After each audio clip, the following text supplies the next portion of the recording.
That was a great interview, Jeff. Now, finally, where can I find your website? I don't have a website. What? I just never got around to making one. You know what? I can't take you seriously with an attitude like that. I am extremely disappointed in you. To not have a website is irresponsible, lazy, you lack ambition. I mean, where's the vision? Don't be like Jeff. Be responsible. Get out there and shine with a beautiful website by Web Orchard, where they will take care of all of your website needs. Go to theweborchard.com right now and get a beautiful website you deserve. You know what? Get out. Hey guys, and welcome to part 2 of our coverage of Shrewsbury Comic Con Spooktacular. Had to split this one up into 2 because there was so much content, so many amazing people to speak to, obviously. I lost control of my discipline of time and just recorded way too much content. There's over 2 hours of content, so this is makes it a bit more digestible. But this episode, you will hear the interviews of Willie Coppen, which is George's dad from part 1, if you've just listened to that. Matt Hill, the great voice actor of Ed, and Eddy, amongst over 260 other voice and acting credits that he got on IMDB. We discussed that as well. Kevin Horak, Mike Perkins. Now, listen, if you listened to the last episode, I did go into it with Mike Carey about the pronunciation of one of my favourite comic book characters of all time, Constantine or Constantine. And we get into it with Mike, and we absolutely put it to bed for the last time. So you got that to look forward to. We also speak to Amber Doig-Thorne, amazing actress, who's also in Winnie the Pooh, Blood and Honey, with Craver David Delsey, along with other amazing credits she's got to her name too. And then I finally close up with Nick, the organizer. So you got lots to look forward to. So I'm not going to go on too much. I'm going to just let you go into it, and I'll catch you guys at the end for a little bit of an outro and a proper goodbye. So yes, ladies and gentlemen, this is Shrewsbury Comic Con Spooktacular. Enjoy. Every time I think of that, I think of what was said and done. I don't think there's much change. I think I'm still the same. Sometimes people disagree, but I don't care 'cause I am me. Stick to what you can, stick to what you plan. Hi, so I'm Alex. I'm from the Shrewsbury Biscuit podcast. Hi, Alex. And you're Willie Coppen. Thank you so much for coming to speak to me today. Well, thank you for inviting me. I've been chatting to your lad today. Poor you. He's got a lot of charisma and a lot of energy. I was talking about how they should make a TV show, a movie or something about him and his personality. 'Cause I just think he's just full of energy. I love it. His head would be so big, we won't be able to get it in the house. So, Willie, talk to us about your career and how it begins as an actor. Well, many moons ago, I was working in a car spare shop in Derby, and back then, in the early 80s, commercial radio stations were very, very few and far between. Nottingham had its own, can't remember what it's called now, but one of our customers in the shop, who's on the Derby-Nottingham border, heard an appeal on the Radio Trent it was, and phoned me up and said, Willie, they're looking for people like you for the next Star Wars film. And so I phoned the agent up. He said, yeah, you sound as if you're the right build and everything, but I've had people of 5'2" phoning and saying I'm short, so I do need to see you before I send you to the studios. And back then, Dad's taxi service wasn't the big thing. Whereas kids now say, Dad, I'm going to so-and-so on Saturday. Can you drop me? Yeah, you're dropping me off. So I phoned my dad up at work and said, Dad, can you take me to Nottingham, which is about 18 miles each way tonight? He said, why? I said, I might be in the next Star Wars film. What? How old were you? 17. 17? Yeah. No, it's... wait a minute. No, it's 18 when I got it, and then 19 when we did the filming. Still very young though to be like, yeah, I'm off to Hollywood. Elstree Studios. But that's and you got it straight up. You got the role. Well, I went down on the train, and I wasn't a daddy's boy, or I was a bit of an independent young man, but Dad got free rail tickets for working at the railway, so I said, Dad, I don't want to be on the train thinking, I'm in the money. Yeah. And get there, and then they say, oh, thank you, but no thanks. So can you come with me? So I've got someone to chat to on the train. And he said, yeah. He had the day off from work and came with me. Got to the studios, asked for the lady I was told to ask for. And they took me off to wardrobe and started measuring me up, and they were saying this, that and the other. And I was thinking, hang on, from what they're saying, I think I've got a part in this. So I said, excuse me, have I actually got a part in this? I said, yeah, of course you have. And that's how it happened. And you know, before you start this role, and before you realise you're going to be an Ewok, and Star Wars. I mean, Star Wars is monolithic now. It is huge. Yeah. Well, back then it was big, but in a different kind of way. Did you realise what you were getting into? Well, I knew I was getting into a big film. Hadn't seen any of the two previous films. So you were like, I got homework to do. Well, I actually saw Empire Strikes Back at the film studios on the evening of the first day of filming. And if I'd known, I would have been able to see the original Star Wars in the films in the cinema there as well the night before, but no one told us. And what was it like on set as an Ewok? Because obviously, like, they don't look like the coolest things to be wearing, those It costumes. was slightly warm. Yeah, I imagine. I'll go to the costumes in a minute, but for most of us, it was the first time we met any other dwarfs. So it's fantastic getting to know other people, chatting about our lives, and having other people say, "Oh yeah, that happens to me as well," or "We can do it if you do it that way." And my brother later said I matured 2 or 3 years straight after in the year after that, because I was meeting other people the same height as me. Sure, yeah. So socially and psychologically, it was fantastic, and I'm still friends with a lot of people. In fact, I probably might be seeing one of the people later on when I've got to go back down to Wolverhampton to pick the wife and daughter up, and one of the other Ewoks will be there.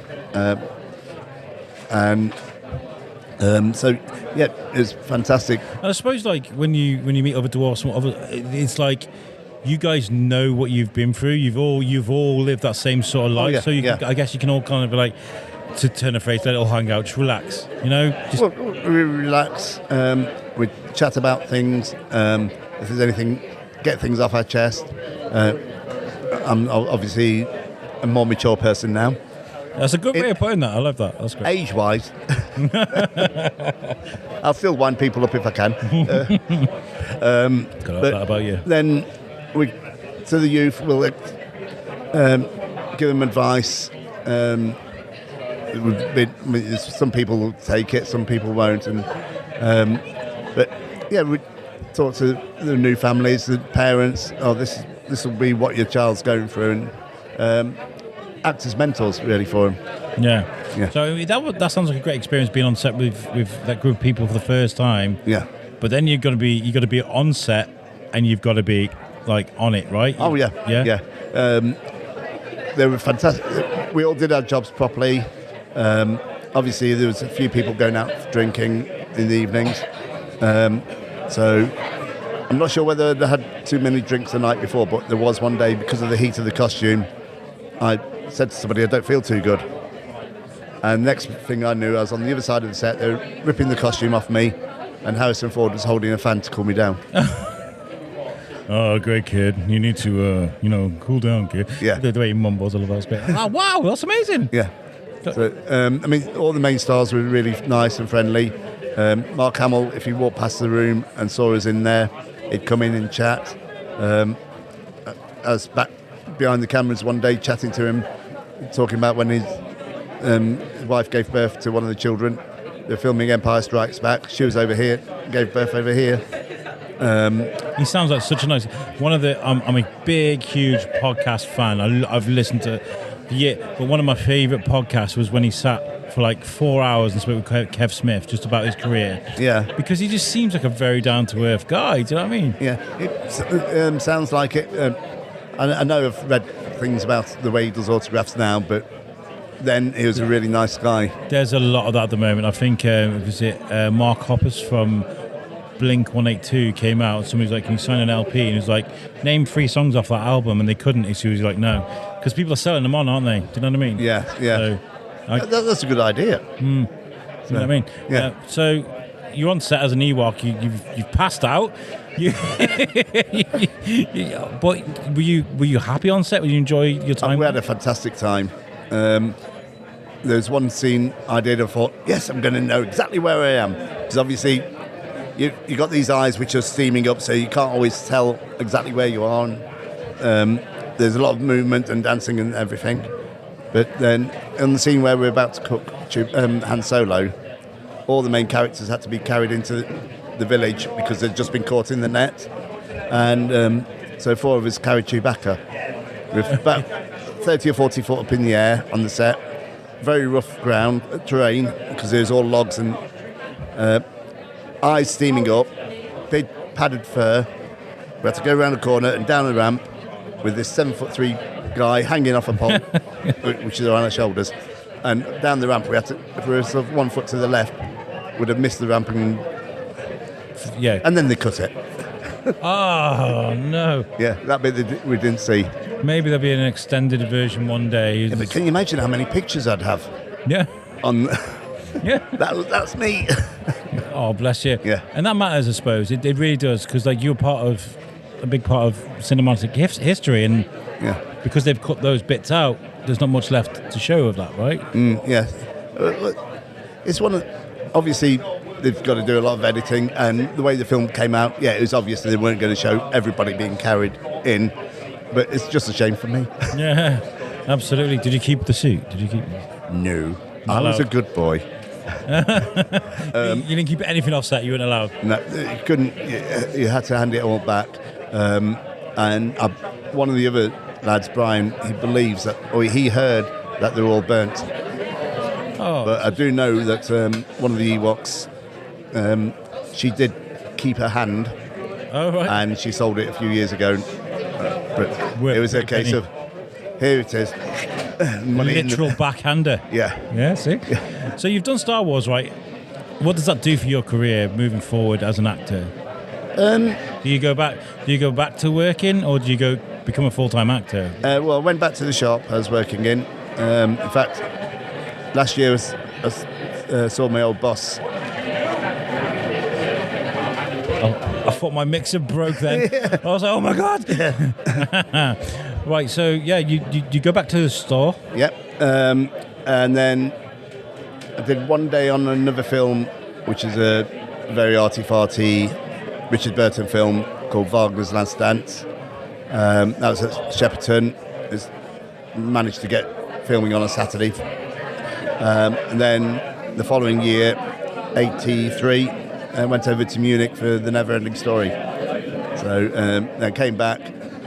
I had an audition for Panto. I told my bosses that I didn't get it because the audition was way back in the summer. And the plan was that about a month before I was going to hand him a notice in. Then somebody at the squash club told my boss, said, "Hey, isn't it great about Willie doing Panto at Christmas?" So, what's this? But they were very good to me. I once got fired from a job because I said to the boss, this is really bad, by the way, but I was very young. I was like, my brother lived in Ireland at the time. Yeah. My dad lives in Ireland. So I was like, I worked in a cafe, and I was like, my brother's, he's broken his leg. I've got to go, and I can't come into work. I'm really sorry. I got to do. Knowing that he's in Ireland, it's a winnable lie. Do you know what I mean? And then 2 days later, I'm working, and my brother walks in as a surprise. He's like, "Where's my brother Alex?" He goes, "Oh, your leg's healed quick, isn't it?" Whoops. It's funny what we do when we're younger. So have you been steadily working as an actor throughout all this time then? It was on and off. Back in the 80s, had some good periods and bad periods. Then, because of wife, kids, and mortgage, came out of the business in the early 90s. Still got the wife, still got the kids. Haven't been able to kick George out yet. So no mortgage, and things weren't going. I was going through a rough patch with personal life.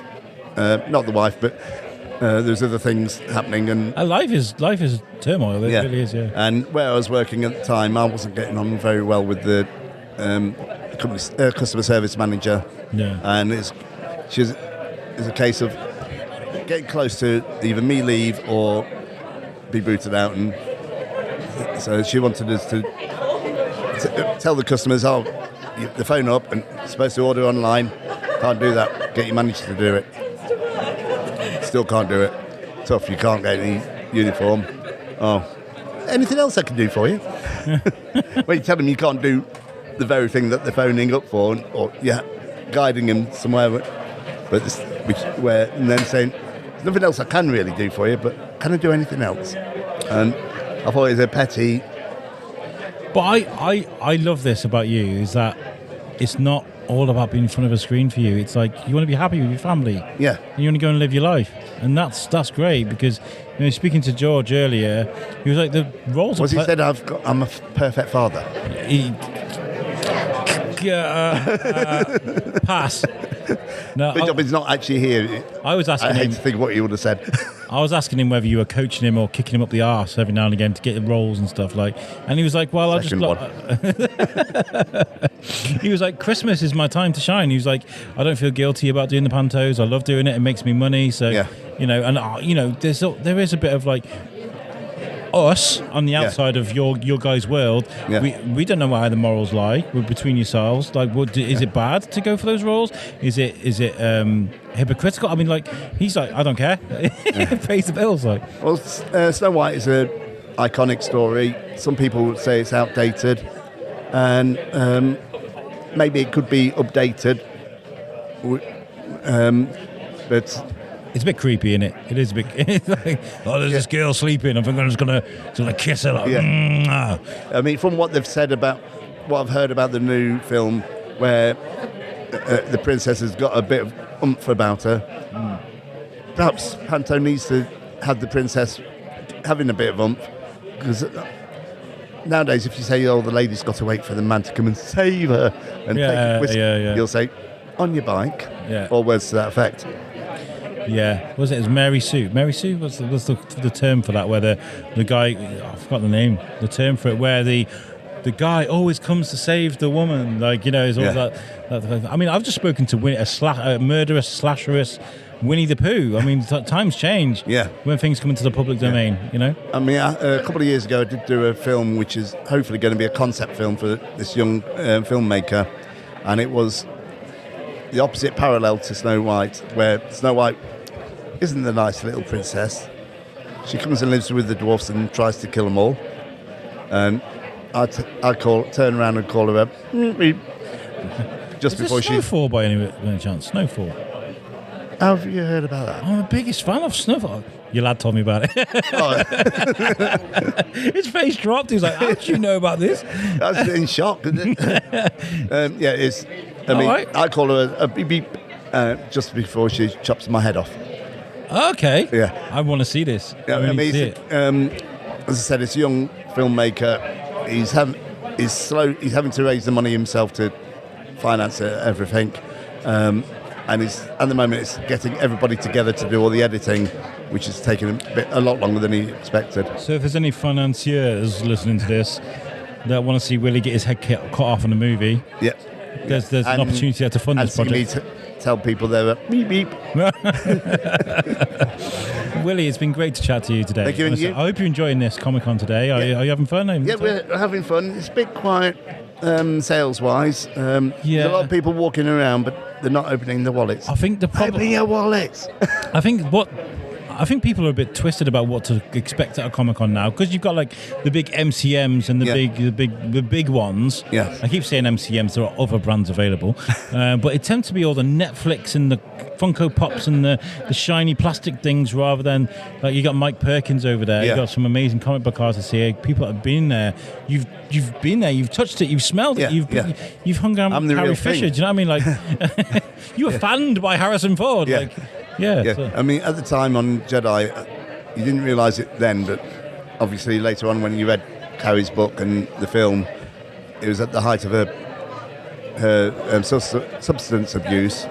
So she was going off, and she wasn't talking as much as the others. And at the time, you thought, woo. But now you realise, unfortunately, she had problems which nobody wants, and you don't want any of your friends to have them. So, she was ace. I would have loved to have met her. Yeah, she was absolute badass. Absolute badass. Yeah, would have been nice to have met her again, sort of years later. But so far, that's the only Star Wars film we've done. So, well, I'm going to have a word with my agent. There's lots of Star Wars content coming out. Maybe you can be like, yo, I'm an OG. I know what I'm doing, man. Yeah. But I've still got the costume. I mean, I don't have the costume, Willie, it's great to chat to you. Are you on social media, and can people follow you? Or? On Facebook, Willie Coppen. Yeah. That's the only one for me at the moment. Well, thank you for chatting to me today. Well, thank you for inviting me. Cheers. Thanks. Thank you. Bye. So great. So I'm Alex, Matt Hill. Hello, nice to meet you. Of Nice to meet you, the Alex. Ed and Eddy universe. I think that is the guy, isn't he? I feel so grateful. How are you enjoying Shrewsbury Comic Con? Are you having fun? Phenomenal. Haven't been back to the UK for almost 20 years. Really? And to come back and do a show like this, it warms my heart. And the reception from the fans has just been phenomenal. I was the last time I just come to your table to ask for this interview that you were speaking to fans, and I took a step back and I was watching. They were absolutely besotted with you, and I love that so much. Oh, same. I mean, and that's why it's like that. Like as soon as you just start to get to talk, you're realizing that fans they've enjoyed this show so much. And it gives me so much, right? So, I'm like, at the end, I'm also, they're like, oh, thank you for making our childhood, right? And I'm like, no, thank you for helping me, get to be part of your childhood, right? And sometimes I'm like, and I hope you didn't have to have therapy. Well, that was like the start of the crazy age with it was Cartoon Network, right? Was it Cartoon Network? Yeah. That was the start of the Johnny Bravo sort of like that kind of like let's see how far we can push this kind of humor for the youth, right? Yeah. And I remember that being the big. I mean, there was Ren and Stimpy before that, but then there was like the Cartoon Network stuff, which just blew it out the water. I think. Yeah, no, absolutely. Well, I think that's where those like cable channels, they could sort of push the limit a little bit, couldn't they? Right, because practices and standards in the States were, okay, well, it happened on cable. Okay, so, they could just make a poop joke. Oh, what's that? Did you just, that's what I'm saying, they'd look at someone and be like, did you just make a poop joke? Yeah, exactly. Did you just fart? Yeah. Whereas before you couldn't do that, right? Yeah. So it's, whereas, now, then every show afterwards, just like, all right, now we're going to push it way over here, So. Yeah, it was a great age. And over the years, I've interviewed hundreds of people. I used to have a podcast network called You Suck. Nice. US UK. Yep. My co-host Tom Bruno.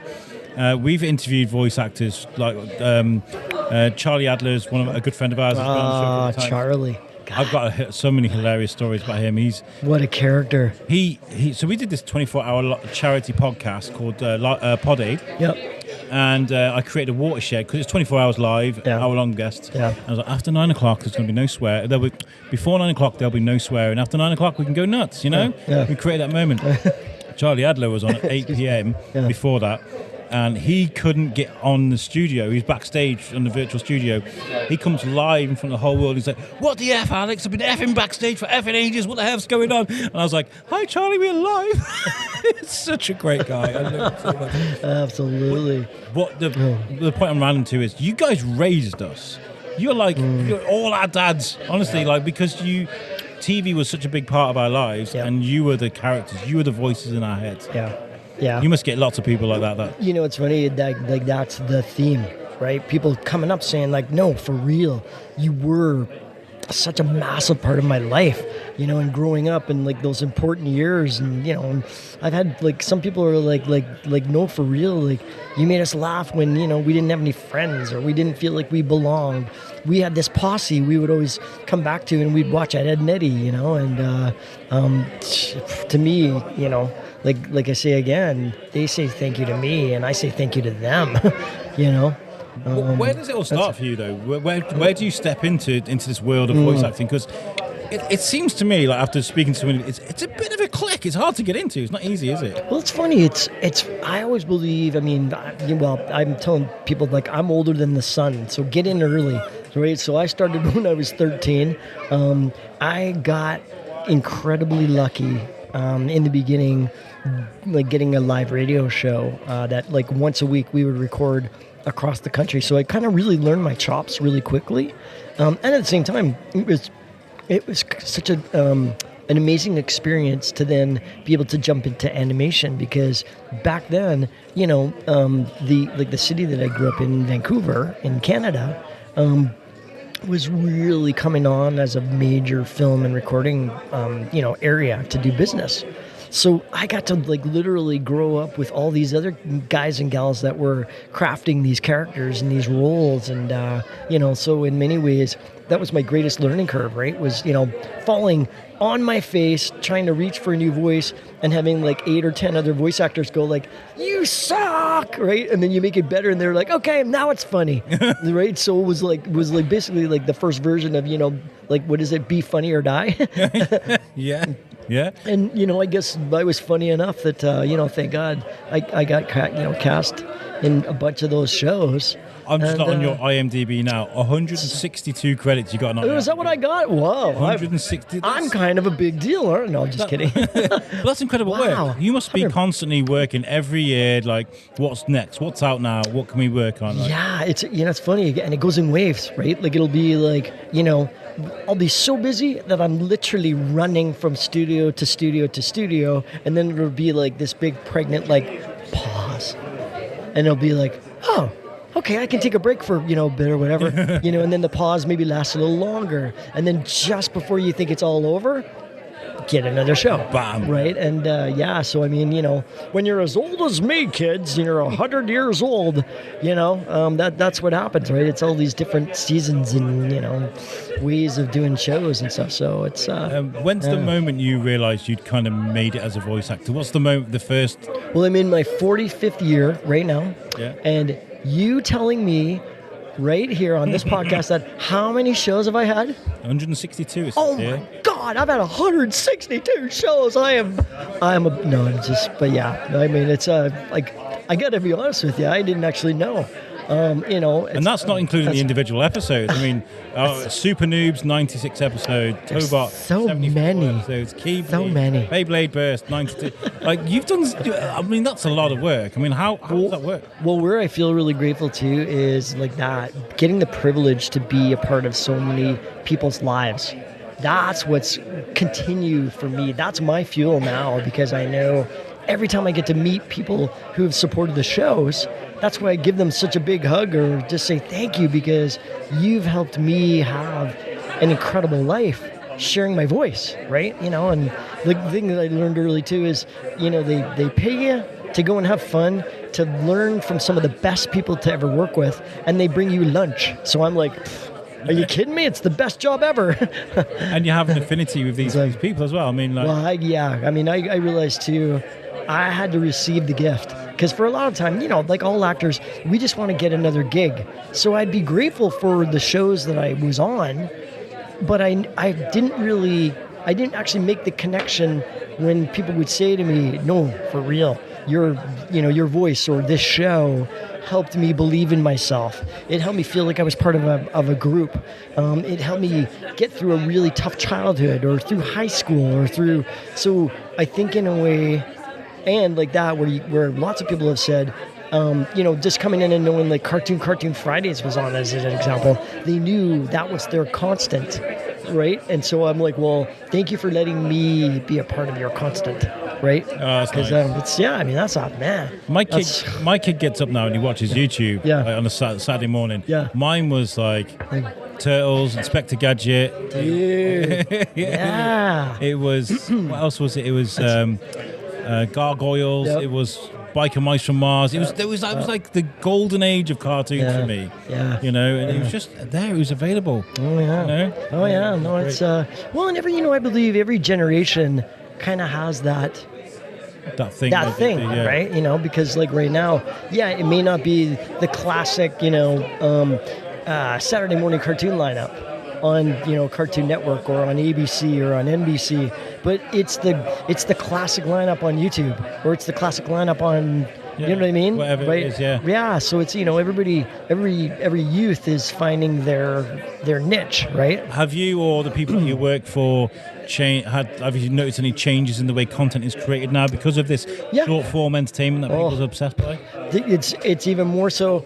Be fast, be funny, or it's over. Get in and out quick. Oh my God, yeah, absolutely. Like even an old vet like me, as an example, if I don't continue to be efficient in the recording, then pretty much they go, okay, we'll get somebody else, So, gone are the days of the pregnant pauses, Yeah.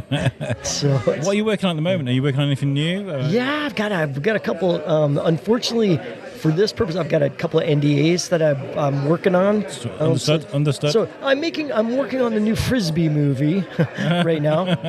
I'm working also on the new Biscuit project right now. Yes, I got a couple of new projects coming out in voiceover land in 2025, and then also working on a film. So it'll be shown to the world in 2025. So. And then also, too, we just got signed for 5 conventions with all 3 Eds. So me and Sam and Tony, we're going to be at touring. Yeah, we're going to be. So we're going to go, come back to the UK and bring the 3 Eds here. Would you like to see that show rejuvenated? Would you bring it back? Yeah, it's such a funny. It's a good question, because I think yes and no, because I think right now, sometimes I think it's better. It's like Seinfeld. When they left, they just left it, and they just kicked the door said, open. "We're done," right? Yeah.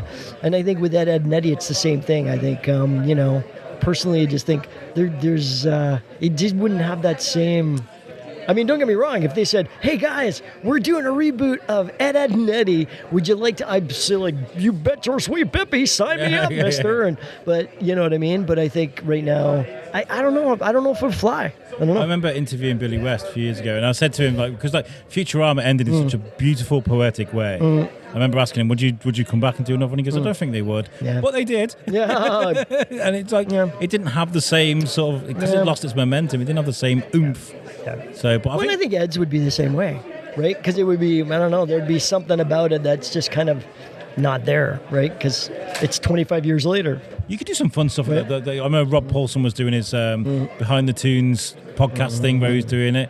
I think that would be such a great idea for a podcast. Just get voice actors around the table and make sketches and skits and have fun with it. Or is there a license behind that? Can you probably? You have to be careful what you do with voice. Probably. It's probably a licensing thing. Yeah, But I mean, I do a lot of podcasts. But hello, license. Hello, hi, love.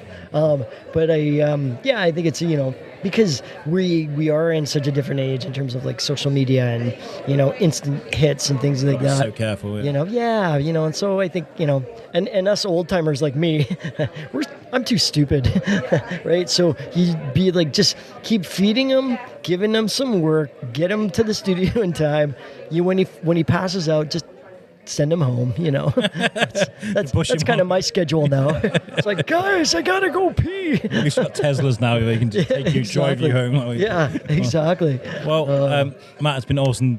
Genuinely awesome to meet you. An honor to meet you. And Sam in that corner there. Thanks, buddy. Seriously, you guys are. It's just like that, and I grew up on his voices, right? He busts into Daffy, or not Daffy. I'm sorry, Donald. I did ask him. Right? I said, how many times have you been called Daffy? And it's just like, oh my God, that was my childhood. So it's crazy. And now you guys, I guess. And now I can actually say that he's my friend. Huh? That's amazing. He will take my call. He said he would. I promise. I know how that feels. On this podcast, he said that. He said yes. I stood at your table. Okay. He goes, I want to get an autograph. There you go. Awesome. Let's go get an autograph. Your autograph. Come on, let's go get an autograph. Come on, shall we? Yeah. All right, let's go. Come on. Right, thank you very much. Thank you, brother. Cheers. You're a good man. So I bumped into my good friend, Kevin Horak. How are you? You good? Good to see you again. Yeah, you got the cans on. He's got a DJ style. That's right. The DJ Wolf. How are you? Yeah, I'm okay. I'm all right. It's all good. It's all good. Yeah, I haven't seen you in a while. I think the last time I pinpointed was around Christmas time last year. You were out flogging books in Shrewsbury on the Market Square. Yeah, I was doing a book signing there, wasn't I? Yeah. But it went really well. In fact, it's been quite steady over the last year. I've been travelling all around the country. You graft, man. You absolutely graft. You're out there doing the work. I love that. Well, it's kind of, I think when you're a reasonably unknown author, it's like, we'll take the book to people, you know? Yeah. And I think when you're very passionate about it, then it's just a way of kind of spreading the word. But I also have a whole range that accompanies the book. Mildred the Crazy Cat Lady, well, I have a whole merchandise range that kind of goes with all of that now as well. So chopping boards, T-shirts, key rings. And how's that going? Posters, Are you I think. selling them? Yeah, People loving them. Yeah, it's doing really well. Yeah, Because you were like, I remember you were pushing social media really hard, just crazy cat memes and videos and stuff like that, like, and the gifs. Like you do work hard at this. Well, I just think, well, if you don't do it, no one else is going to do it for you. So it's just taking opportunities, where you can. So I think over the last year, I've been doing book signings from Brighton to Glasgow. I'm back in Glasgow again next month. And I've got some stuff down south, Liverpool Comic Con. And I think I'm in Northern Ireland for the first time in January. So, yeah. On tour. Mildred on tour. And there is an opportunity now to do some book signings in the States next year as well, but it's kind of difficult. So there's a couple of venues that have been offered over in California, which are really big shows, but it's a little impractical to get 1,000, 2,000 books shipped over to the States. It's very expensive. Would it be cheaper to get them printed out over there? Possibly. I'm looking into it. But that might be something for next year. But it's the American market I'm really trying to crack. And do you have a lot of listeners? Guess you. The readers over there in America? Well, not enough. And so that's why the whole business plan is kind of changing. So I've now got investors. The sequel to Mildred the Crazy Cat Lady is now being written. It's just going through the editing process at the moment. The front cover of the first book was Willie Coppen, Shrewsbury. The second book, which is called Mildred and the Cat Chamber, and that's of Grope Lane, and where the Harry Potter shop is. Yeah, Grope Lane, yeah. That's it. And there's a magical doorway up there. So that's really cool. And on the rear cover is St. Chad's, of course, local people know, of course, the circular church, and so there's lots of local references. So you're sticking with Shrewsbury? Sticking with it. Not moving away from that? Not yet. That's great. And how well has it been received as a thing that is Shrewsbury based? The story is there, it's physically there. How has that been received by locals in Shrewsbury? Because it's been a while since I've spoken to you, so there's got to be some sort of... Yeah, well, I wasn't happy with the first edition of the book. And so I remember telling you that before. This is not the way to do things, but actually during the COVID process, I decided to scrap it, brought in new people, new editor, new proofreader, and we scrapped the whole book and started again. So that process took another year, so it's just not the way to do things. But the second book, because I've now got investors and writing full time, it's roughly about 138,000 words, the sequel, and I've written the first draft in about 3 months, which is incredible. I mean, it's a hell of a writing pace. So you've got an investor now, so you're a full-time writer. Yes. What does that do to your psyche? Does that add pressure onto it? Are you happy? I don't feel pressured at all. Because I'm finally doing what I really want to do. So, whereas before there was some work I was involved in, which just for paying the bills, and so now it is actually right. This is now a career. So even the DJ work, I'm starting to phase out now. I'm still playing some local bars and clubs. But all of the weddings and the private parties and all that, I've kind of pretty well stopped doing all of those. Wow, so this is a you're going for it. It's absolutely going for it. Yeah, absolutely. And then if that doesn't work, then I don't know. Set up a podcast, I guess. When all else fails. And all else fails, and all else fails. I'm glad to see you still. It's really nice to see you And you, at buddy. places because it shows that you're working hard and you're doing your thing that you're passionate about. And you know I'm all about that. You know. Yeah. It's I bump into a few other authors along the way, and they kind of say, "Well, what you up to? What you doing?" And but that's why with what I've done is kind of created a whole brand around this story. So I mean, you've just seen my stall downstairs. It's huge. Man. 2 huge tables full of all sorts of different bits and pieces of merchandise. And the way I'm kind of looking at it, some of these shows that I'm going to and the travelling is really expensive. But if you don't want to buy my book, but you might want to buy a T-shirt or something like that, so I just kind of add on all the time. Maybe somebody buys a coaster or a book or something, or a T-shirt, they might buy the book. You know. Well, yeah, and if they buy a T-shirt, then of course it's got the branding of the book inside, the T-shirts printed inside, and of course all the flyers and everything goes with it. It's on Kindle as well. Yeah, it is on Kindle. So there's no excuse, guys. You know, the Crazy Cat Lady, like go and buy it. Like it's like. I've got to say I'm really satisfied with the sequel, and the investors I've got have been reading the sequel as it's been going along, and they said we think that this is way superior to the first book. And I think it is as well, so I'm really pleased that it's just been able to flow. Sequels are not easy to do, are they? No, and I'd written a kind of basic thesis for it, but it was actually when you sit down and get on with it and you're writing that actually all the other ideas just came from nowhere. I mean, it's just really great, really happy. Have you ever written a premise or a plot, included a plot device and gone, actually no, let's change it after you've written it? Like, have you ever gone back and thought, no, this idea is so much better? Like, have you got to stick to that plan? Like, once you've done it.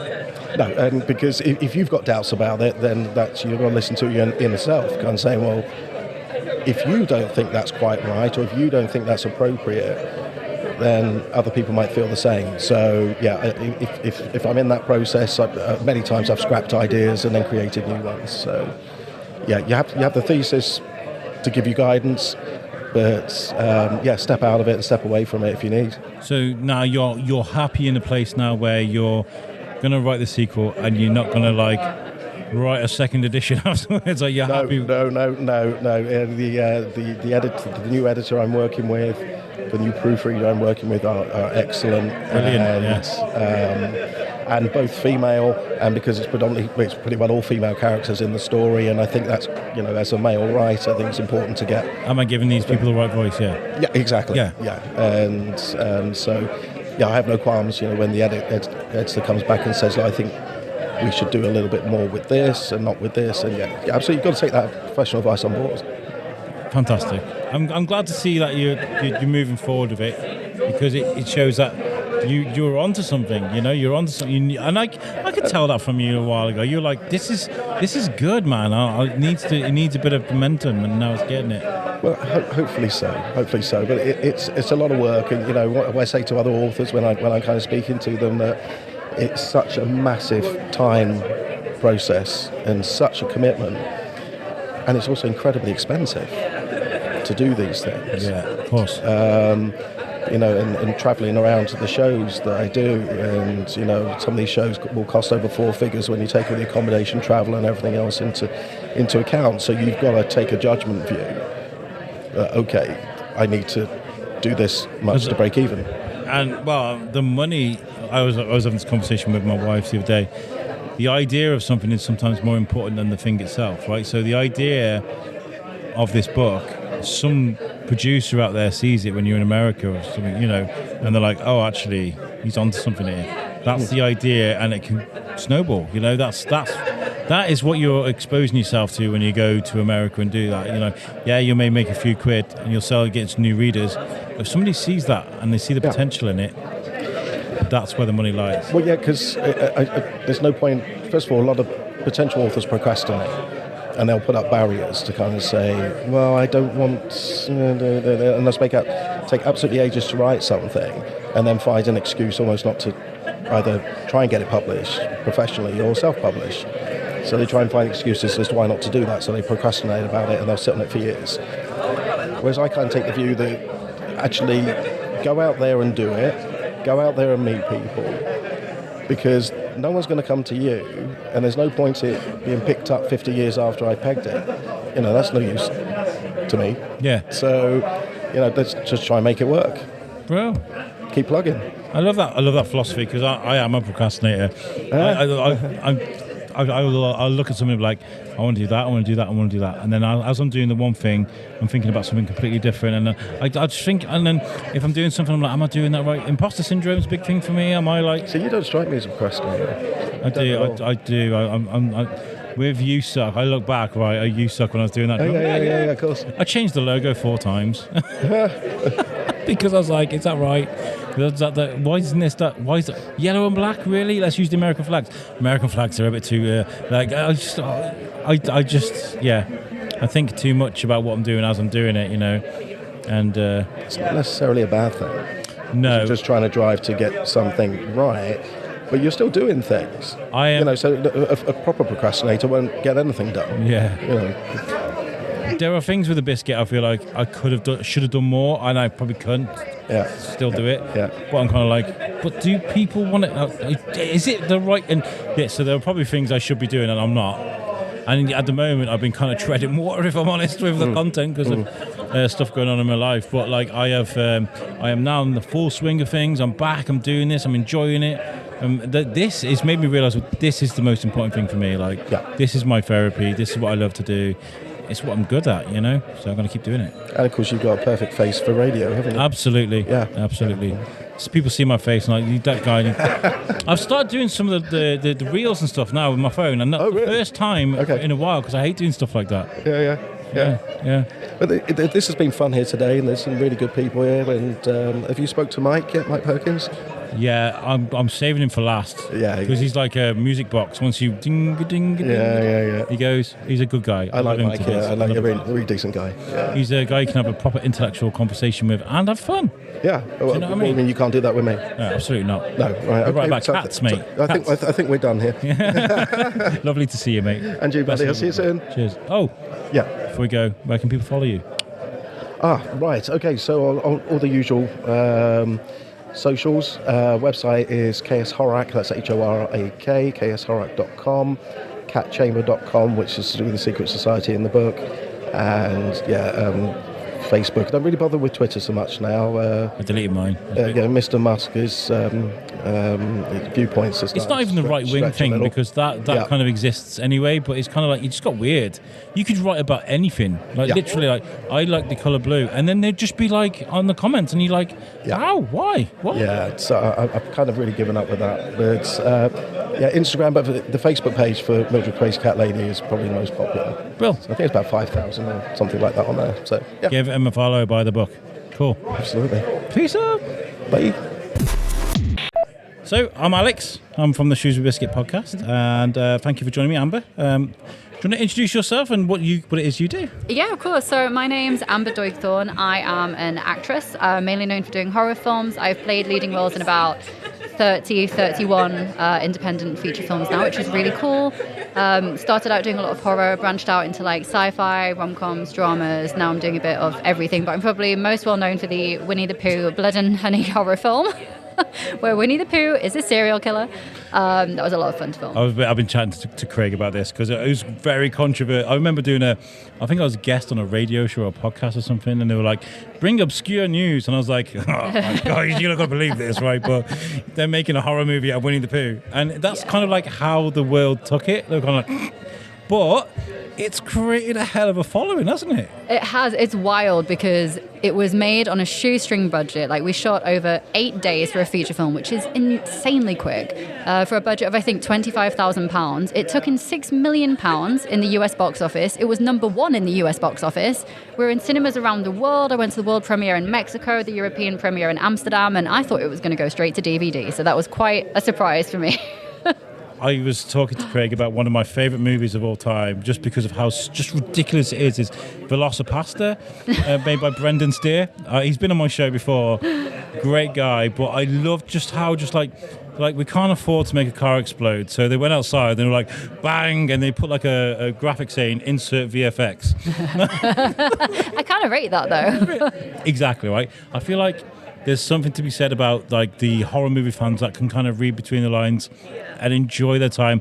It's not all about the CGI. Yeah. Like, if you look at Friday the 13th as a movie, it's ridiculous. But look at the franchise that came from that. Do you know what I mean? Yeah. I think it's weird with horror. I feel like there's this sub-genre of quite badly made, low-budget horrors that people actually like, and there's a fan base out there for that. So even if people are starting out literally with no budget, I'm like, go ahead and make a horror film and someone will enjoy it. There'll be a fan base out there for it, which is wild, because I don't think any other genre of film really has people that are that passionate, even at that level, which is pretty cool.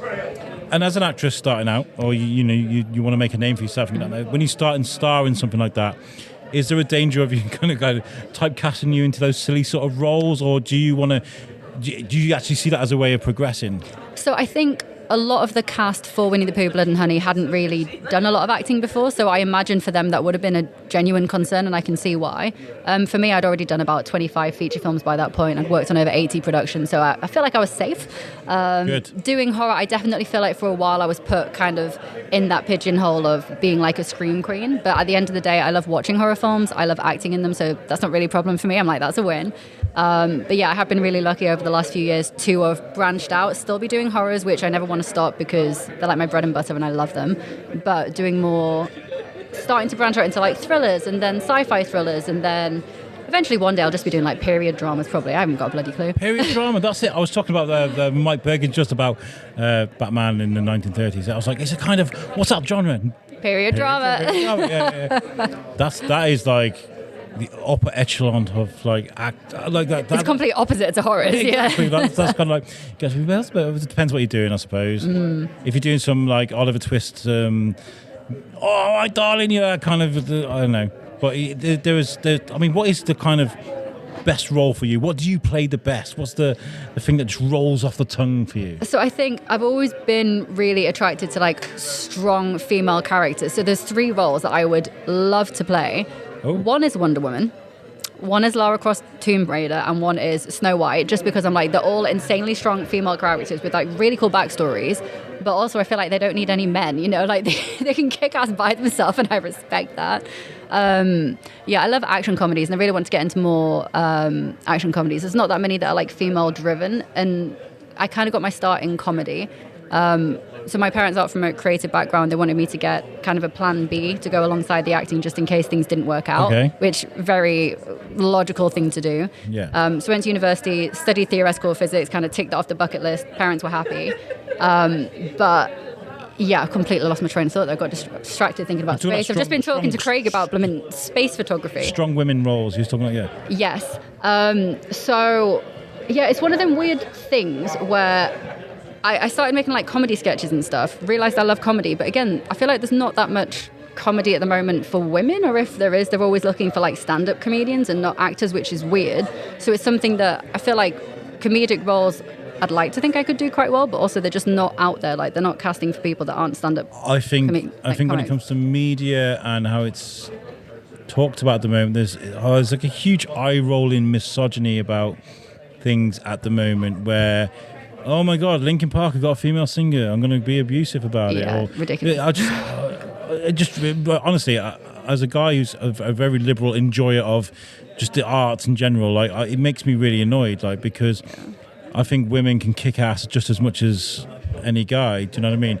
I mean, we did sort of start turning it with Charlize Theron doing the stuff she was doing. Yeah. She became a bit of a badass. Do you know what I mean? She is a badass. And I mean, Michelle Yeoh, like, she is the all-time badass of badasses. Like, I respect her so much. But yeah, I feel like you're right. I think we did start to change into that direction. And then I feel like what happened is people were kind of pushing it too far. So, for example, you know the like female reboot of Ghostbusters? We were talking about this earlier, yeah. I think that's the only film that I've walked out of the cinema. I was like, that film was awful, because instead of focusing on a story, they were focusing on the fact that it was women instead of men. And I was like, yeah, but that's not what equality is about. That's not what feminism is about. It's meant to be like both genders being equal. Still think about the story. Maybe just cast a few more women. You don't need to make everything like female washed. That's not a thing.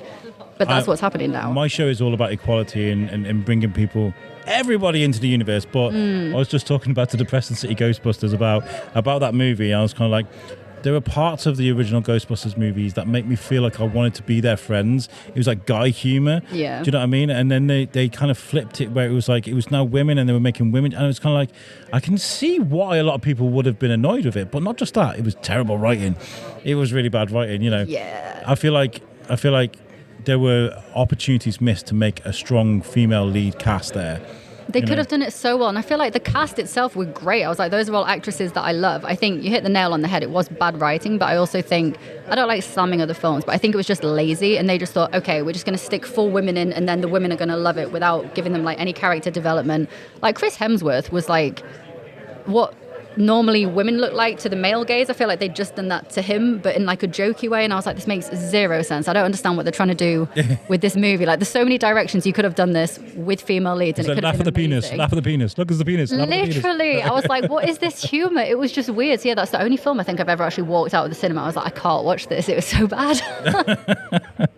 I do feel like, unfortunately, when it comes to movies, TV, I feel like we're taking a really horrible turn at the moment when it comes to misogyny, and I can only blame Andrew Tate and that kind of crowd and that kind of, it's not. I saw a video of a kid crying on Facebook the other day. I don't know what happened. I think a cat scratched him or something like that. And all the comments were guys like, "Oh, like you're raising a wimp" and stuff like. I'm like, why would you say that about a kid child? Like, and there's not just one. There's like thousands, and I don't know where it's all coming from. But it seems to be at the moment there is this horrible twist, and I think something needs to be done. And I think it's the backlash of the whole Disney's woke thing, which I kind of get and don't get. Because I'm kind of like, I can kind of see where things are kind of shoehorned in, but it's there for a reason.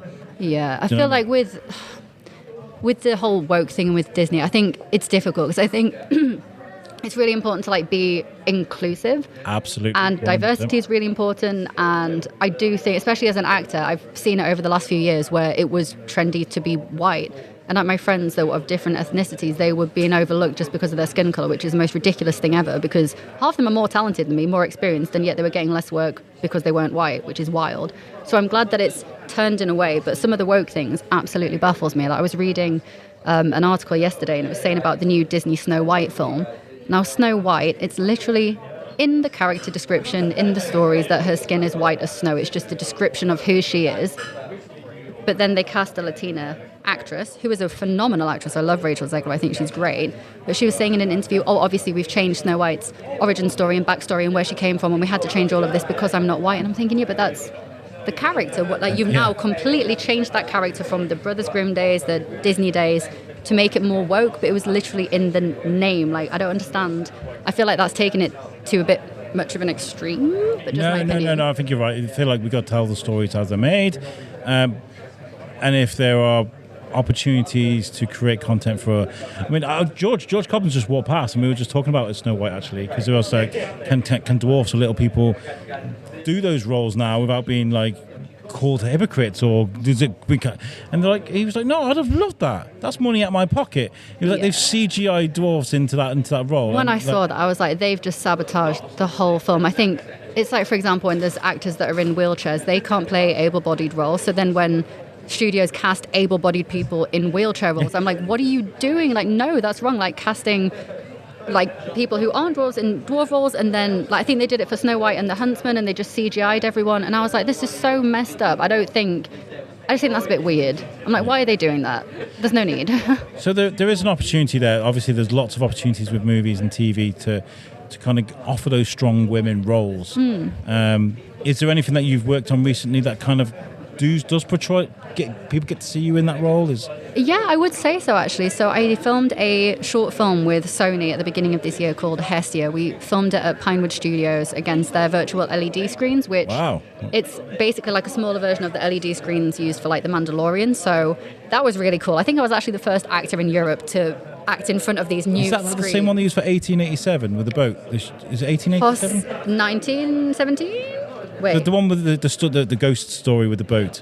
Oh, okay. I know the one you're talking about, but I can't remember the 1887? name. I think they did do Big virtual round production. screen. Yeah. So it was like that, which was really cool.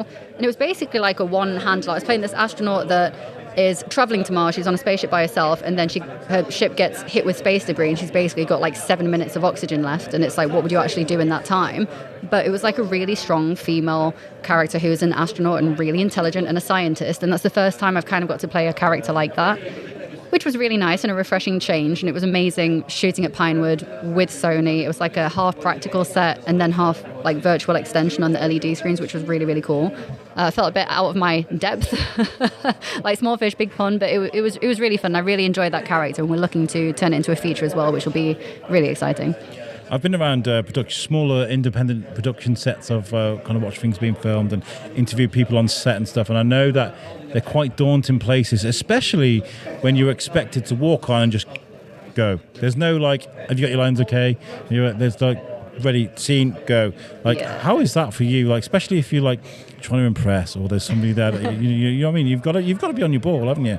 Yeah. So, well, Hestia was a weird one for me because it's the first time I've actually filmed in like a big studio. Like, I've done studio work before, but it's like independent, like black hangar studios, like outside London when they film Jeepers Creepers. This was blooming Pinewood, working with Sony, with the Sony team. That's when they do James Bond. Like, literally, pardon my language, I was shitting a brick. Like, I was really scared. And I showed up on set, and I'm used to having like a few rehearsals, and then we'll rehearse with the director, and then we'll film. This one, they wanted a full like rehearsal for the crew. So everyone stopped talking. They just put me on the set, and they were like, okay, so action. And there was just like 80 people stood staring at me, and it was so intense. But I think it kind of helped me, like, put me in that mindset, because I was meant to be like really stressed and anxious in the scene. And then after we did that first rehearsal, one of the like heads for Sony Europe, for Sony Pro, came over to me, and he was like, Amber, I had to walk out. You made me cry. That was so emotional. And it was just a rehearsal. And I was like, that's because I was stressed, because 80 people were looking at me. I was like, them were real tears, mate. But no, it's good. I think it adds another layer of like pressure. But at the end of the day, I'm like, all actors do what we do because we love it. And it was really interesting for me, and I'm glad that I did that, and I went through the experience, and now I feel like I'm better prepared, so that the next set, even if there's 200-300 people on set watching me, I'm like, oh, it's okay, I've done this before, it's fine. I think it was just because it was the first time I was a bit like, oh, this is new. I think sometimes you've got to learn from, not that story indicates you crashed and burns, but sometimes I think you've got to, and he swore, you got to mess up sometimes to be like, I'm not going back there. Yeah, I guess. You know, I've been there and I've done that. Like, I've looked like an idiot. I'm not doing that anymore. I'm going to slay. I'm going to absolutely kill it. Do you know what I mean? Yeah, I get that. How have you enjoyed today at Shrewsbury Comic Con? It's been really lovely. So this is my first time at Shrewsbury Comic Con. I've done quite a few over the last year around the country, which is nice. But the vibes are really lovely. I had some really nice conversations. Everyone's just really supportive of the Winnie the Pooh film, which I really like. And we've had some like hardcore fans come in today, which is great. And they know a lot about the film. They seem to know more about the film than I do, which is interesting and slightly concerning. It's really nice to see. I was waiting to get the interview with Matt Hill from Ed, and Eddy up at his table, and I saw some fans that were absolutely besotted with him. And it's like, I was standing there behind him. I was like, I'm getting out of the way of this, because this is beautiful. It's really nice to see people that actually are there to see you. Yeah. And you've probably had that today. Like, I've seen you in the film. I've enjoyed that. Like, that's a really special moment. Like, you may do these Comic Cons up and down the country, but those moments must be really nice for you. You know? Yeah, so I think there's always moments that stand out at different Comic Cons, and it's really cool now because I've been doing these for like 2 years, and I'd say 90% of the conventions that I do, there's normally 4 or 5 familiar faces that will go around to most of the conventions, and most of the time this little group of people, they are just for the Winnie the Pooh film, so they will follow like Craig and I around the country wherever we're going, and we always somehow find more things to talk about, and we'll have like nice 10-20 minute conversations every time we see them. And there's like a queue, people go, come on, huh? Yeah, and I'm like, sorry, they're like regulars, you know. And yeah, it's really, really nice. And I think it's always nice to meet people where there's like a family. So earlier we had like a son and a mother come in who'd seen the film, and they were talking about it, and I was like, oh, this is nice, because it's not the most family friendly film, but if you can watch it with your family and bond over it, great. Yeah. My son's 9, and maybe don't show it to him, he's a bit too young. No, not for that one. But he's watched Stranger Things, enjoyed that. Great show. Because that's more like, it's more horror titillation rather than full-on horror. It's kind of like, this is scary, but we're not going to ruin your life. Yeah, exactly. Whereas we're just ruining childhoods left, right, and centre with that film. Terrifier on for him or something like. Do you know what I mean? But the third one, I saw it the other day. It's intense. There's some scenes. Whoo, boy, the gore, next level. Very good though. I enjoyed it. Well, I'm kind of on the fence. I was like, Alien. Would Alien be alright? Because like there's only one horrible scene really. Two, the scene at the end with Bishop. 3 scenes, yeah, that would be. Yeah, Yeah. there are a couple of scenes, but like I feel like you kind of have to do that with young people to try and get them on board. I feel like I remember watching. I was about his age, and I watched Conan the Barbarian, and there's the scene in the snake pit where they throw the woman in the snake pit. I'll never forget that. It's not that she had her boobies out or anything. I was genuinely terrified. I was like, wow, this thing's going to eat this woman, like embedded in my brain. But I know I love horror films because I like that. I like chasing that kind of like, oh, this is going to be a bit mental, like, you know? I think it's like, so I'm a bit of an adrenaline junkie, and I like theme parks, and I feel like horror films provide that adrenaline. I think that's kind of what you're saying. I don't know why, but I like watching films that absolutely terrify me and my heart is racing and I don't know if I'm going to have a heart attack or if I'm going to survive the whole film, but it's fun and I like that. Yeah. It's weird. It's really good. But yeah. Let kids watch horror films. That's Yes. what we're saying. Where can people find you on social media if they want to follow your career? So on my social media channels, just my full name, which is Amber Doig-Thorne, surname Doig-Thorne, part Scottish, longest name ever. But I post a lot of behind the scenes. I also go to a lot of film premieres and do interviews with other actors and filmmakers as well. Starting to try and post more about like what it's actually like being in the acting industry as well and giving advice. So if anyone ever has any questions about becoming an actor or a filmmaker, I'm here. Ask away. Brilliant. And are you working on anything you'd like to tell us about? Yes, I am. So there is a film which I'm going to be shooting in March next year, which I'm insanely excited about. It's called Nightmares, and it's basically a journalistic thriller that's based on the true story that A Nightmare on Elm Street was based off, which is wild. Like, that's a crazy sentence.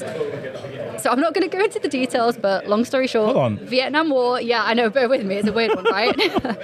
Vietnam War. Vietnamese refugees fleeing to America, and they're having nightmares from PTSD, and the nightmares are so intense they literally get scared to death in their dreams and have heart attacks. And these are like documented real life things that happened, and it's what A Nightmare on Elm Street was based off. But because it was, Because when you said that, this is based on a true story, like, Freddy Krueger. Well, yeah, so everyone has the same reaction. They kind of smile and they're like, wait sorry, what? what? Rewind? A true story? And I'm like, no, seriously. And I read the script, and it's directed by Gene Fillets, who did Control last year with Kevin Spacey, which is a great film. Gene's a fantastic director. The script is insane in the best possible way. There's bits of like gore and horror in there, and I just loved it.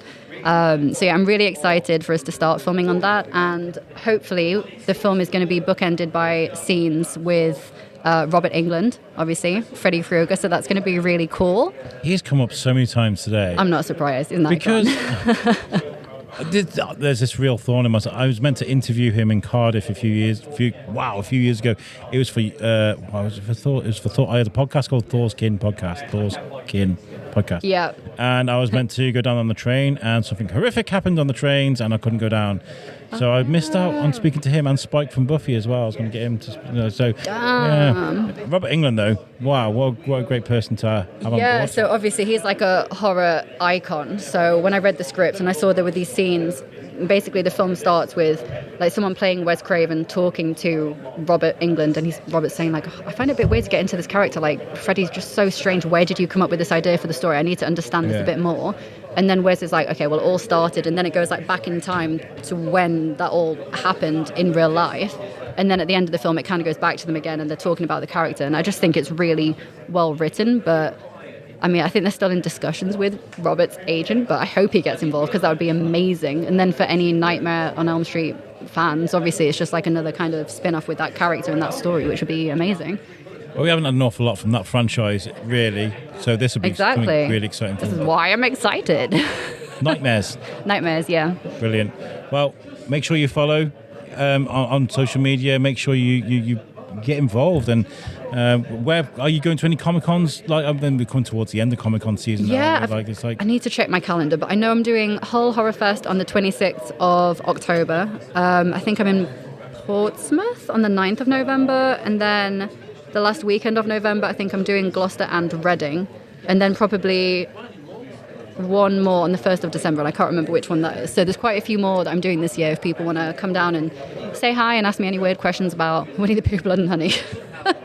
Make sure you follow Amber on social media, because then you'll know where she is. Yep. Not in a stalkery way, though. Don't be weird, right, folks? Oh, we've had stalkers. There's many stories there. That's another podcast. I've got another podcast you can come on talking about. Brilliant. Thanks for chatting to me. Thank you. So I can't come to Shrewsbury Comic Con and not speak to Mike Perkins. I mean, he's just there in the corner looking as glamorous and as amazing as How are you finding it today? You enjoyed it? Good. It's nice and steady. You know, it's the second one that Nick's put together, and he's building it up, I think. I think so. What I've loved is that people have come in waves, but it's not just been like new people. Like, obviously, people have come up, had a walk around, Right.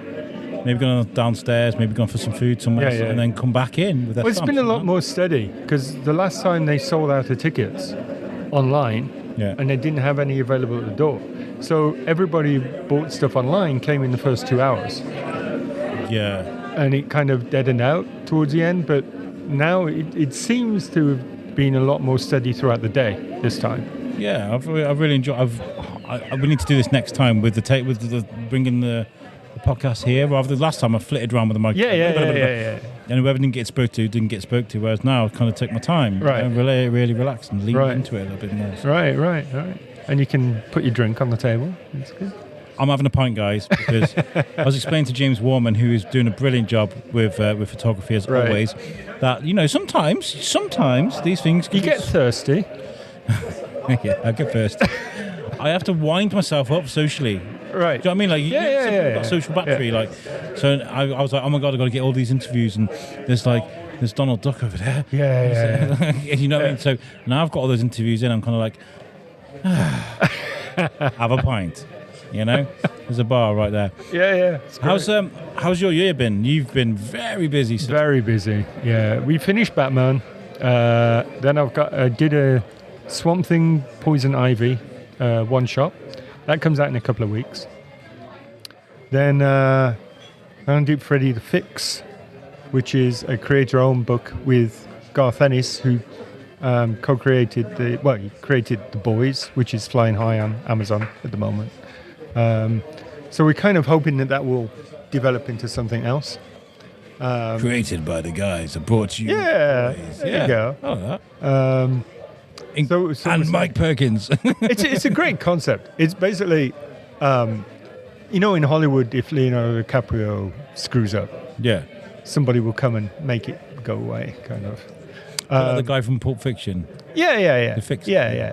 So Freddy the Fix, in his world, all of the Hollywood horror things, they're real, right? So when the werewolf screws up, Freddy has to come in and sort it out. I love that. If the alien facehuggers are in a mass orgy or something like that, then Freddy has to Step in and mop it all up. Yeah. That's, So it's great. It's a great concept. do you feel like when it comes to comic book IPs that, kind of leaning onto TV and Yeah. the kind of media, do you feel like we've turned the corner when it comes to like more mature content? Well, I think that's basically what comics has been. I was always surprised at the massive success of the Avengers, the first Avengers film. When that came out, everybody loved it, and I felt a bit empty from it because I know what comics are. Like the Avengers, the first Avengers film felt like a comic from the 1970s, where everybody has a fight, clean cut. Yeah. And so when Winter Soldier came out, that was more kind of the comics that I'm more aware of. Where the Winter Soldier basically was a thriller that happened to have a superhero in it. Yeah. So that's the way I see comics. And then you got like Deadpool, which is fun. It is a lot of fun, yeah. but it's like it's fun but unnecessary violence. It's kind of like Yeah. where's the deep sorrow story or the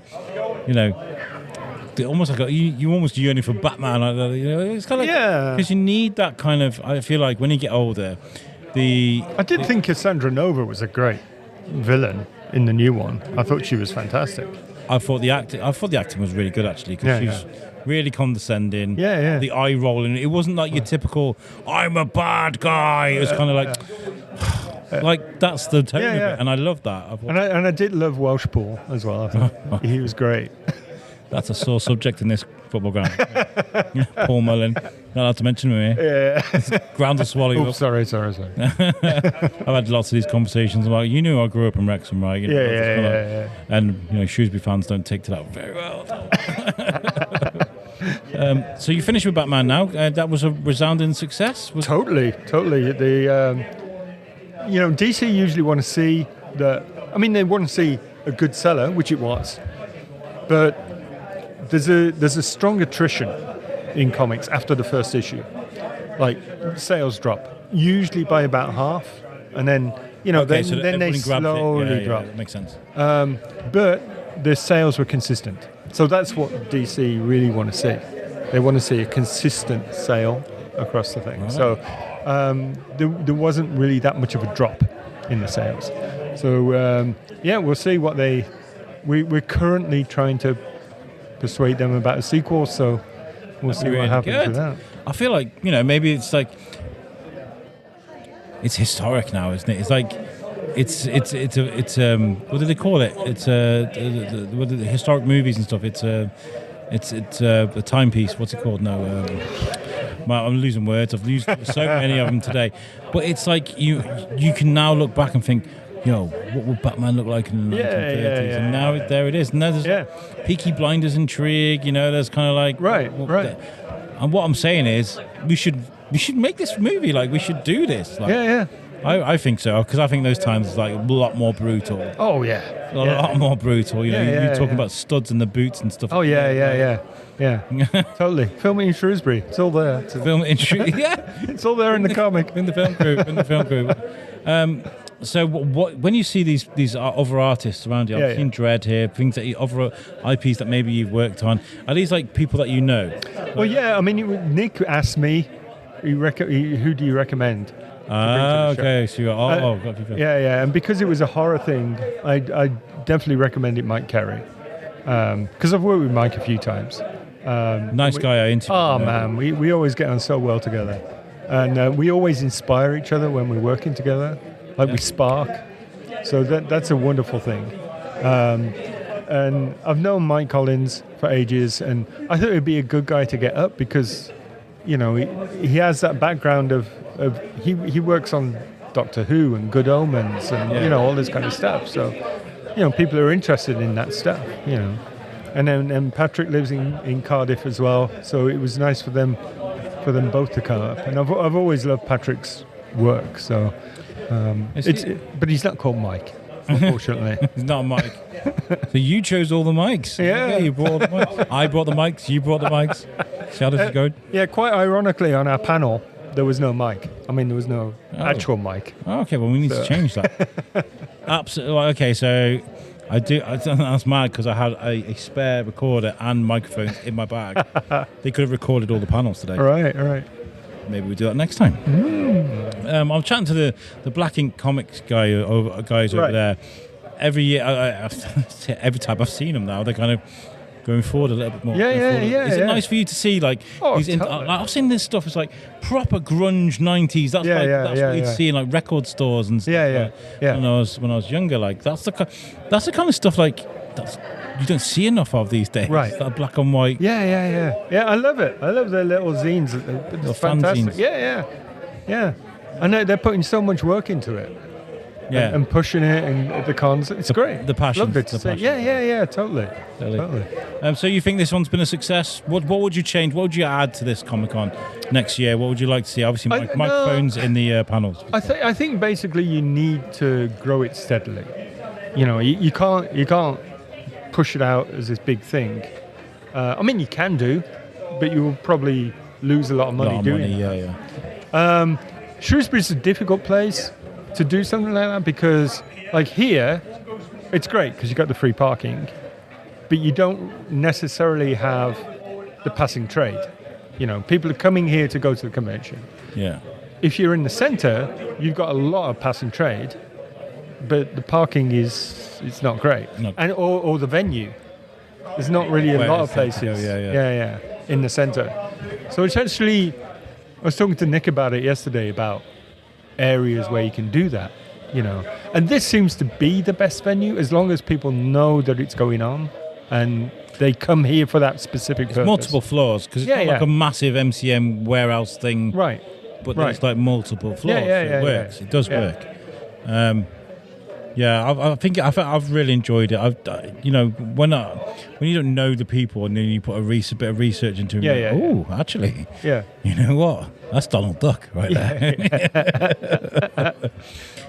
So have you chatted to him here? Oh yeah. Yeah. So he's done the voice and everything. I've done it all.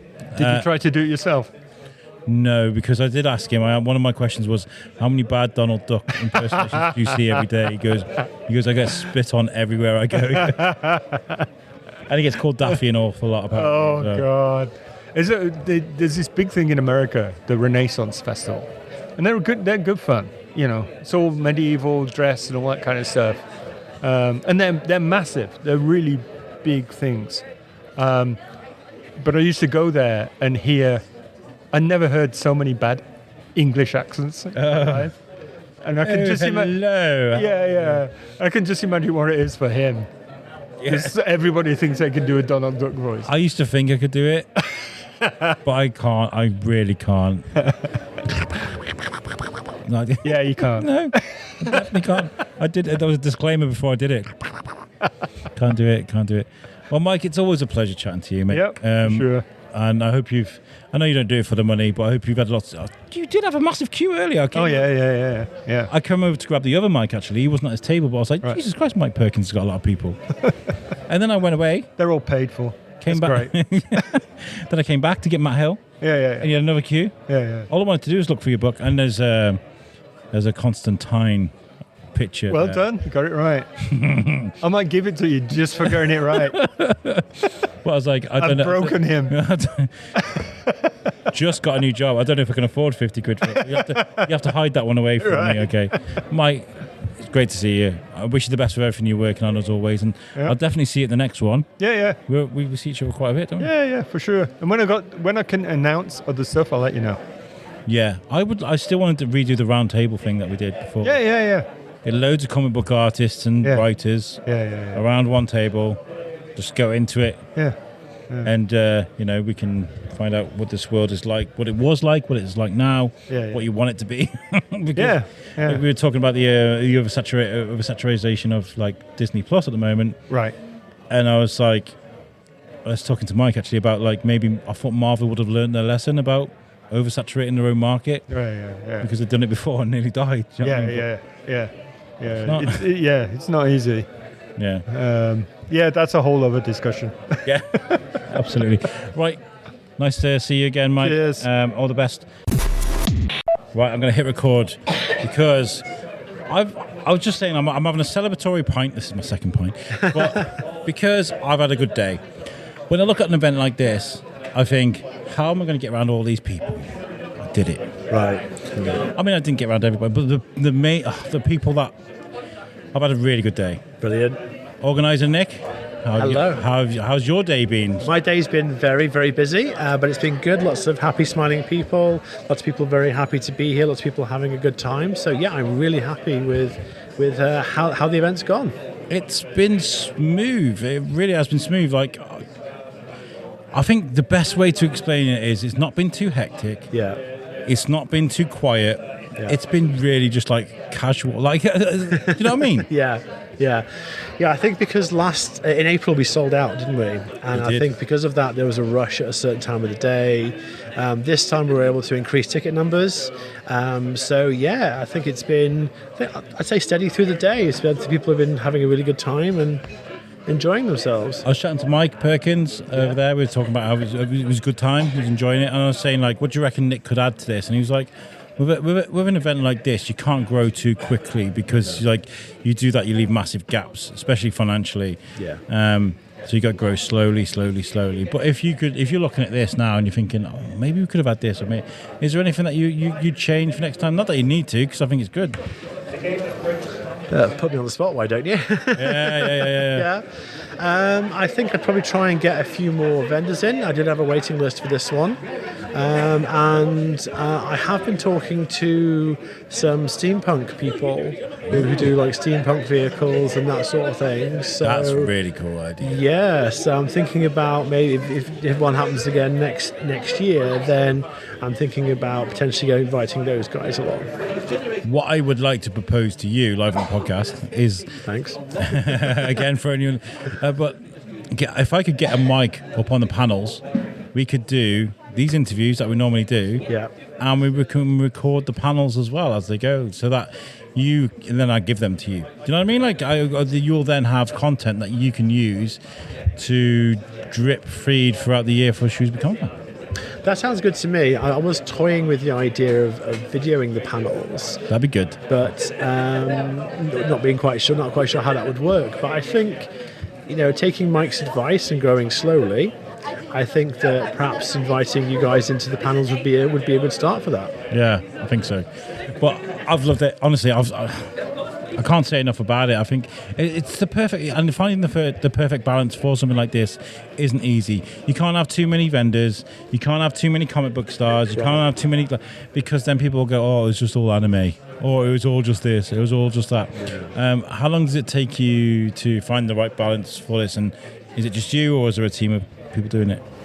It's just me with the organising. Obviously, you've seen my team here on the day. Yes. It is just me for the organising, and I work with a couple of very good agents, and we work to try and get a good balance. Because, as I said, I think I said it to you last time I was on the podcast. Shrewsbury is a very artistic town. It's got a vibrant artistic community, and if I didn't take advantage of that, I'd be an absolute fool. So I'm trying to always maintain a balance between comic artists and the more recognisable media stars. And by recognisable, of course, I've had 2 voiceover artists here today, Which I've loved, by the way, as a fan of audio. When it came to both Matt and to Sam, I was like, I've interviewed like Billy West and Charlie Adler and Ralph Garman, and these are people. These are my bread and butter. And then I've got Donald Duck and Ed, and it's like, thank you for bringing them to me. You're very welcome. Yeah, absolutely. Yeah. So I think it's just fortune, that these guys happen to be in the country at the same time. So yeah, but it really is a case of working with very good agents who can put these things together for me, if you like. Well, what has been the thing you've enjoyed the most about this one? I managed to sit down for 5 minutes at 2:00. I've been able to. Here we go. Hard to pick. It's like going, which is your favourite child? It is pretty much, yeah, because I've enjoyed, we've got the vendors, I've enjoyed putting on those workshops for the first time. So the manga drawing workshops, and Shane did a workshop about publishing your own comics, and they were both sold out. So I think that those sort of things I was really sort of proud of, and I'm really sort of proud of how people have, just sort of stepped up. Everyone stepped up to make the event a good one for everyone, Yeah. I just want to try and get the word out there that this event is here, and, you're all very, very welcome. But that's what it is. It's an independent event where it's not like a money grab where it's sort of like, come and get me your money. It's kind of like, these are like local artists, and, these are people that mean a lot to the locality. And like, there are people here that were in Star Wars, that were in like that Winnie the Pooh thing. Like we've been talking about the controversy behind that. Like to pull them in is kind of a genius stroke, really, because it works on 2 different levels. There's like, this film has now gone on to be a cult classic, but before that there was the controversy, so it works on 2 different levels. Like, exactly, yeah. I mean, they're also here obviously because of the horror theme for this one as well. But yeah, I think it's good to pull in. There's that as well. Sorry, I missed the obvious one. The obvious one, yeah. But no, I think it's good to pull in, not just like media stars, like the people you see on Game of Thrones or Star Wars, but it's good to have some people here from more indie productions as well. I think that have become cult classics as opposed to being box office smashes. Yeah, and there's a lot of independent creators now listening to this going, yes.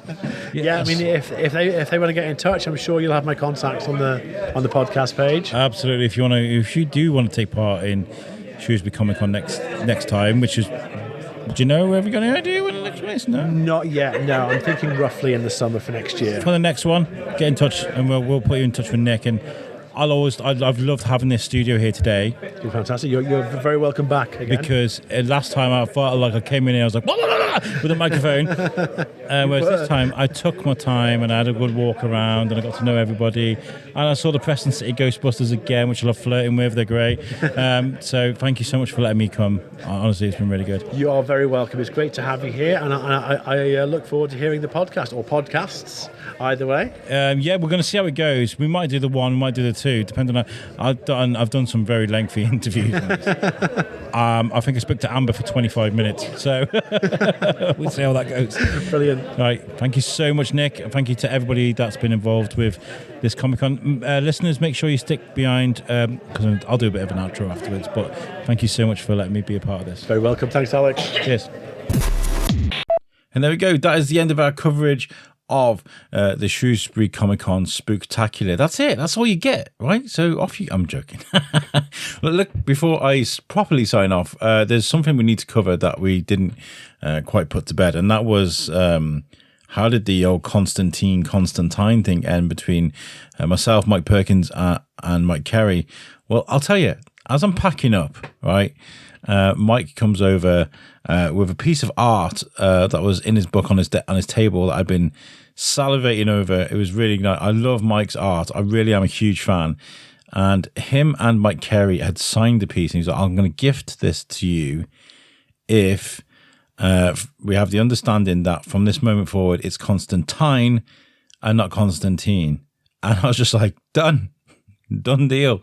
It's Constantine from this moment forward. I can't argue with a guy who's written amazing Hellblazer stories, and Mike, who's actually drawn the character too. So I can't really argue with them. So from this moment, it's Constantine. And if anybody wants to argue me with that, I will send you to Mike Perkins. You can speak to him. Thank you, Mike, both Mikes, for such an amazing gift, and also to everybody that spoke to me and was so accommodating during the day, especially Nick, the organizer, for inviting us along. I had a really, really good weekend. It was really nice. What was really nice was that we were sat there and people were like, look, I can't afford to hire a B-52 bomber and drop leaflets over Shrewsbury and tell everybody about the podcast. I can't afford a billboard with my face plastered all over it as you come out of Colum. So not everybody knows about the Shrewsbury Biscuit. So people that were coming up were like, oh, what's this? And we'd sit and we'd talk to them, and they'd find out about this podcast. And we've got a couple of new listeners now because of that. And that's what I love. I love the curiosity of people.